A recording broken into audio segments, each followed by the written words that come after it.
बहुत समय पहले की बात है। आर्यावर्त में सुवर्णपुर नाम का एक समृद्ध राज्य था। चारों ओर हरे भरे वन, कलकल बहती नदियां और हवा में पुष्पों की मधुर सुगंध व्याप्त रहती थी। ये राज्य केवल अपनी प्राकृतिक सुंदरता के लिए ही नहीं, बल्कि अपने न्यायप्रिय और प्रजावत्सल राजा राजदेव के लिए भी प्रसिद्ध था। राजा राजदेव की प्रजा उनसे अत्यंत प्रेम करती थी, क्योंकि उनके शासन में सभी सुखी और संतुष्ट थे। राजा के जीवन का केंद्र थी उनकी महारानी मालविका। दोनों का प्रेम इतना गहन था कि उसकी चर्चा दूर दूर के राज्यों तक होती थी।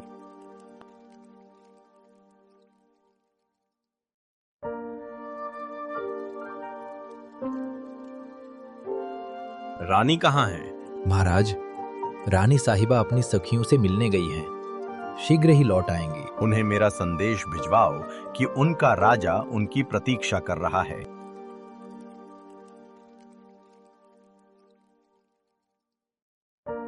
इसी प्रेम और सुख के वातावरण में समय बीतता गया। एक दिन राजवैद्य ने महल में शुभ समाचार दिया। महाराज, शुभ घड़ी आ गई है। महारानी मालविका गर्भवती है। यह समाचार सुनते ही पूरे राज्य में आनंद की लहर दौड़ गई। ये तो मेरे जीवन का सबसे बड़ा सौभाग्य है। तत्काल घोषणा करो, गरीबों के लिए भंडारे खुलवाओ, स्वर्ण मुद्राएं बांटी जाएं।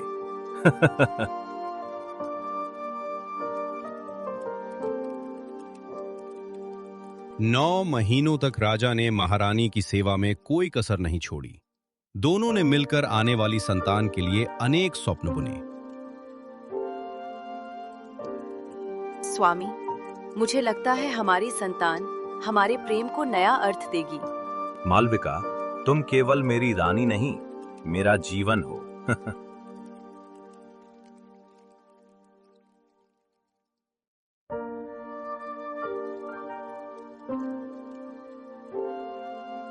अंततः वो शुभ घड़ी आई। महारानी ने एक अत्यंत सुंदर कन्या को जन्म दिया, किंतु विधाता को कुछ और ही स्वीकार था। कुछ ही क्षणों बाद महारानी का स्वास्थ्य बिगड़ गया।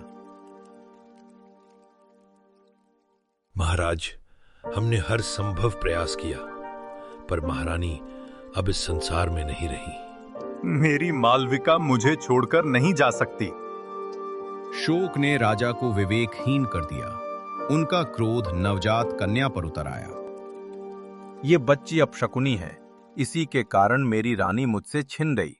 उन्होंने अपनी विश्वसनीय धाय मां सरस्वती को बुलाया। इसे मेरे जीवन से दूर कर दो। महाराज, ये मासूम है, इसका कोई दोष नहीं, इसे मत मारिए, मैं इसे पाल लूंगी। बहुत सोच विचार के बाद राजा मान गए। ठीक है, पर इसका नाम आज से दुर्भाग्या होगा।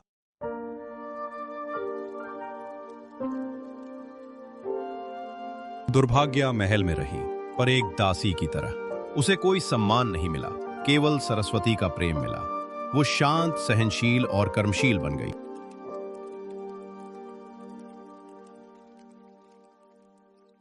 कुछ वर्षों बाद राजा का पुनर्विवाह हुआ।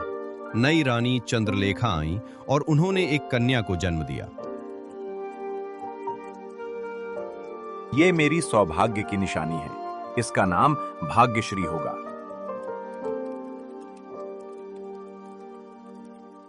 अब 2 बहनें थीं, एक लार प्यार में पली, दूसरी उपेक्षा में। एक दिन दुर्भाग्या ने महल के बाहर संतों का सत्संग सुना। बीच में थे संत कबीर साहब। उनके वचनों ने दुर्भाग्या के हृदय को छू लिया। वो प्रतिदिन सत्संग जाने लगी। उसका जीवन भक्ति और सेवा में ढल गया।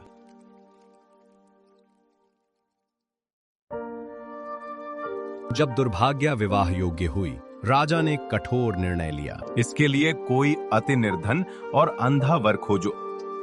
अंततः उसका विवाह एक अंधे भिखारी युवक करुणानिधि से कर दिया गया।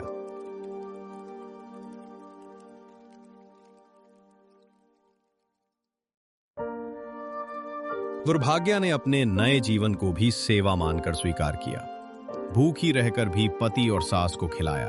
मेहनत कर ककड़ी बेचने लगी।